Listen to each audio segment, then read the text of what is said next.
Bonsoir à tous, ravi de vous retrouver pour le journal sur TV Sud et dans les titres de ce vendredi 20 janvier. L'homme grièvement blessé par balle rue d'Alger hier matin à Montpellier va mieux. Ses jours ne sont plus en danger. Une tentative d'assassinat qui aurait un lien avec une autre affaire fin décembre. Plus que 24 heures avant le choc de volley-ball, Montpellier 7, un derby très attendu, même si côté montpelliérain, l'équipe est décimée par les blessures. Certains cadres seront absents samedi soir. Et puis la suite des meilleurs moments du 22e Festival de Flamenco de Nîmes. Retour sur la prestation exceptionnelle hier soir du danseur Israël Galvan. La star mondiale du flamenco a fait sensation, évidemment. Les jours de Patrick Serra ne sont plus en danger. L'homme fiché au grand banditisme a été victime d'une tentative d'assassinat hier matin dans le quartier de la Gare à Montpellier. Il sortait d'un immeuble et a été pris pour cible par des individus en voiture.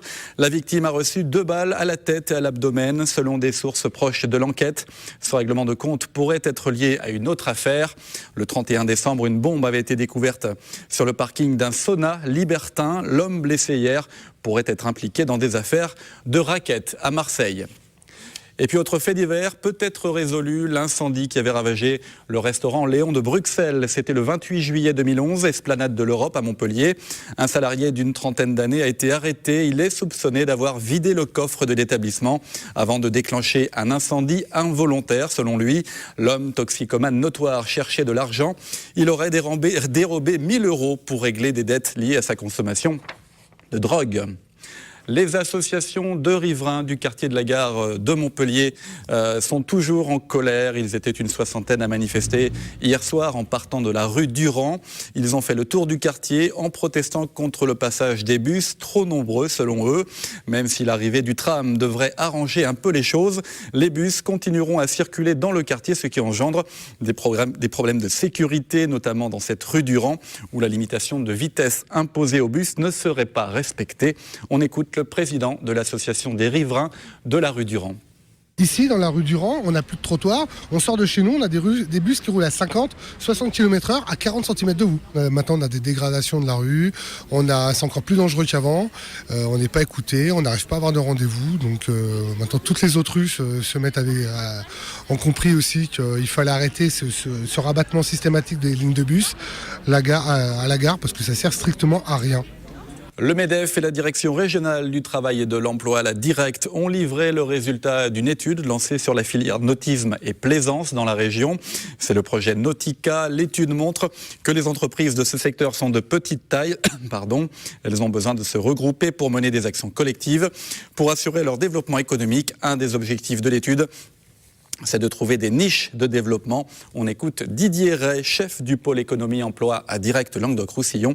Il donne un exemple de niche de développement. La déconstruction des navires de plaisance n'est pas du tout traitée dans cette région. Or, il y a là un sujet, on sait qu'il y a des bateaux vieillissants qui mériteraient d'être retraités ou déconstruits pour, par exemple, vendre des pièces d'occasion. Et il n'y a actuellement aucune activité dans ce secteur. Voilà le type même d'activité qui pourrait se développer si les entreprises y réfléchissaient et se regroupaient autour de ça. L'enjeu, c'est vraiment le développement économique du secteur. Il y a des potentialités de développement et derrière, bien sûr, le développement des emplois et d'activités. 36 jeunes ont été élus au mois de décembre pour former le 7e conseil municipal des jeunes de Nîmes, tous issus de différents collèges et lycées de la ville. Ils représenteront pour 2 ans la jeunesse nîmoise. Lors de la séance d'installation du conseil municipal jeune, ils ont signé la charte d'engagement du CMJ. En cette année électorale, tous sont motivés pour apporter leurs idées et certains se verraient bien faire une carrière politique. Je vous propose d'écouter ces jeunes conseillers municipaux de Nîmes au micro d'Alain Belon. Je suis déléguée de ma classe et déléguée au conseil d'administration. Et donc j'avais envie de représenter mon collège, mais en dehors du collège, quoi. J'avais envie aussi de participer à la vie politique de Nîmes. Pour instaurer des nouvelles choses dans la ville, comme un meilleur trafic dans les bus pour se diriger au collège. Je vais présenter des projets beaucoup plus pour les jeunes de mon âge, de 15, 16, 17 ans. Je vais continuer pour envisager une carrière politique éventuellement. Politique, je sais pas, pourquoi pas. J'avais plutôt prévu de devenir médecin, donc on verra. Voilà, on ouvre la page sport de ce journal. Il fait partie des 3 plus importants tournois de tir à l'arc au monde. Le 15e tournoi européen de Nîmes commence demain, c'est jusqu'à dimanche. Plus de 1000 archers en compétition, 32 pays représentés. Une grosse machine qu'il a fallu organiser. Près de 200 bénévoles ont travaillé très dur. Une installation, véritable course contre la montre qu'a pu suivre Franck Chassagnon. Depuis le début de la semaine, le petit monde du tir à l'arc nîmois est à pied d'œuvre, quelques jours seulement pour préparer le 2e événement le plus important de Nîmes, après la feria, le tournoi international indoor de tir à l'arc. 3 jours de compétition durant lesquels plus de 1000 archers venus des 4 coins du monde vont devoir s'affronter pour gagner sa place en finale. On est Coupe du Monde cette année, manche de Coupe du Monde pour l'Europe. Il y a eu une première manche au mois de décembre à Singapour. La prochaine est en février aux États-Unis et à Las Vegas. Nous, on est la 2e manche. À l'issue de ces 3 manches, les 16 meilleurs feront la finale de la Coupe du Monde à Las Vegas. Donc on ne peut pas se rater, non. Et pour accueillir les compétiteurs dans de bonnes conditions, chaque détail compte. Il faut être précis parce qu'avec les arbitres, après, ils vérifient tout. Lorsque tout le terrain est installé, ils vérifient tout. Et puis aussi par respect vis-à-vis des tireurs à l'arc, pour que quand ils arrivent ici, ils se sentent bien. Voilà, en fait. Aujourd'hui, le club nîmois est rodé, 15 ans d'expérience et une foule de petites mains, 180 bénévoles prêts à intervenir pour terminer l'installation dans les temps. On ne peut pas avoir le parc des Expos ni le Parnasse pendant une durée infinie pour préparer le tournoi. Donc on a entre 3 et 4 jours pour préparer le tournoi au maximum de manière physique, parce que le tournoi se prépare tout au long de l'année. Et donc en 4 jours, oui, c'est la course pour tout installer, parce qu'on a 77 cibles à répartir sur les 2 terrains. On a, je crois qu'il y a 2000 m² de moquettes, plus les stands, etc. Donc on a beaucoup de choses à faire en très peu de temps. 31 nations sont attendues ce week-end au Parnasse et au Parc Expo de Nîmes. La compétition démarre demain à 8h30. Football, le MHSC joue à Tours lundi, coup d'envoi 20h30, 16e de finale de Coupe de France. Après l'élimination de la Coupe de la Ligue, la Coupe de France reste un challenge important pour le club montpelliérain. Un rendez-vous qui sera particulier pour un ancien joueur de Tours qui explose littéralement à Montpellier. Olivier Giroud, bien sûr. En tout cas, l'adversaire du MHSC est pris très au sérieux par l'entraîneur René Girard. On l'écoute, ainsi que Laurent Pionnier, le gardien du MHSC. Ils viennent de gagner 2 matchs de championnat et je crois qu'aujourd'hui, ils attendent certainement beaucoup de monde pour venir les soutenir. Ça va être un match de coupe par excellence, quoi, où on a plus à perdre qu'à gagner. Donc il faudra qu'on soit bien attentif à tout ça et bien concentré surtout.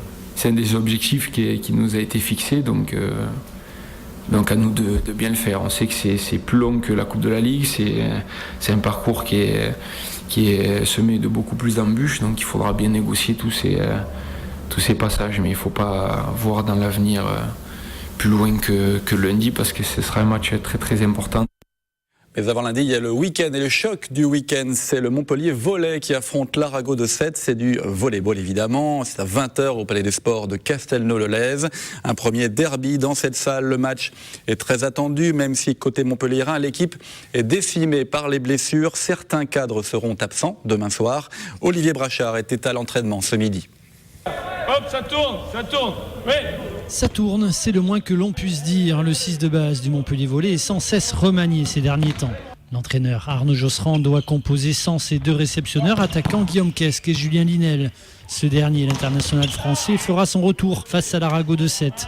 Mais il ne pourra pas encore jouer en attaque et devra se contenter de quelques passages en réception et en défense. Du coup, les pièces de l'échiquier sont mélangées. Un casse-tête pour le maître à jouer de l'équipe, le passeur Loïc Lemarec. Ça fait beaucoup de choses, tous les petits réglages qui mettent un peu de temps à se faire. D'habitude, il nous faut une préparation pour ça. Là, tous les 3 jours, hein, parce que faut voir ce qui se passe à l'entraînement. On n'y est pas tous.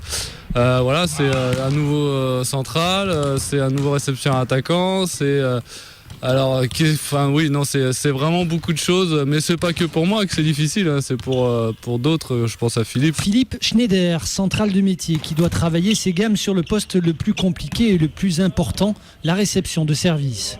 Défait à domicile face à Rennes, battu à Narbonne le week-end dernier, les Montpelliérains 6e du championnat cherchent à limiter la casse en attendant le retour des blessés. Les consignes sur les 3 prochains matchs, on reçoit Sète, donc qui est 3e, ensuite on va à Tours qui est 1er et on reçoit Poitiers qui est 2e.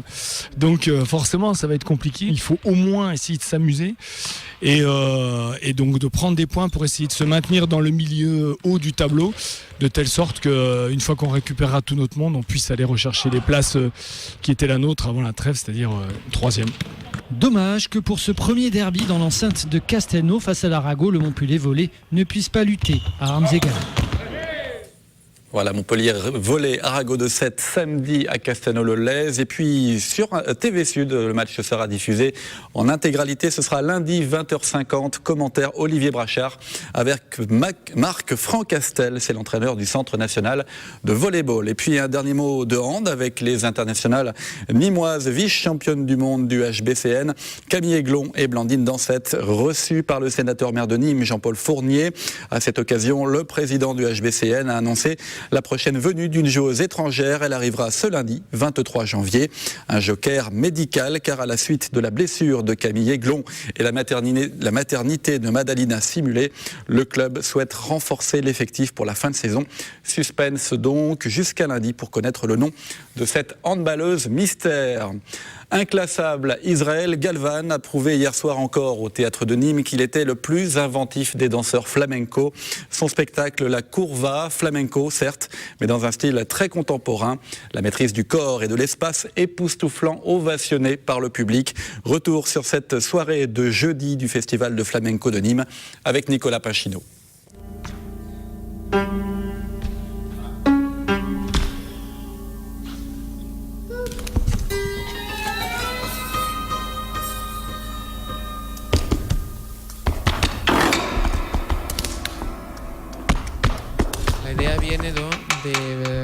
Le choix de danser sur de la farine, c'est le rapport à la terre, parce que le danseur de flamenco fait beaucoup de zapateados, de coups de danse avec les pieds, et donc on se rapproche de la terre. Los que zapateamos, ¿no? Pues tenemos un contacto, digamos, con tierra, ¿no?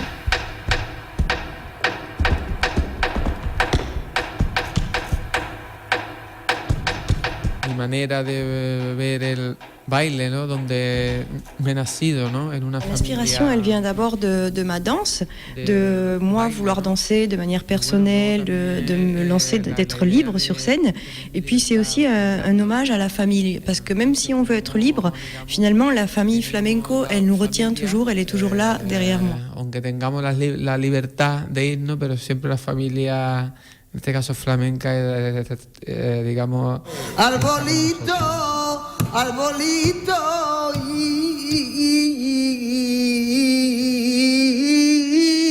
planta, ay, ay, riegana.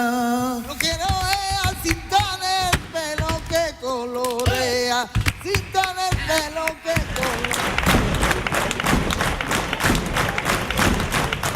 Voilà, une soirée magique, le Festival de flamenco de Nîmes, c'est jusqu'à dimanche. Et pour terminer ce journal, un hommage, nous avons appris le décès de Christophe Donnet. Il s'est éteint hier soir à Nîmes, journaliste, ancien correspondant de l'AFP, vice-président du Club de la Presse, mais aussi photographe, musicien, chanteur ou sculpteur. On ne verra plus sa silhouette discrète et atypique, mais ses œuvres et créations lui survivront à l'image du Journal des Halles. Toute l'équipe de TV Sud salue la mémoire d'un grand professionnel et d'un ami. J'ai envie ce soir de dire la vérité. J'ai envie ce soir de voir la lumière s'allumer. J'ai envie ce soir de dire la vérité. J'ai envie ce soir de voir la lumière dans tes yeux.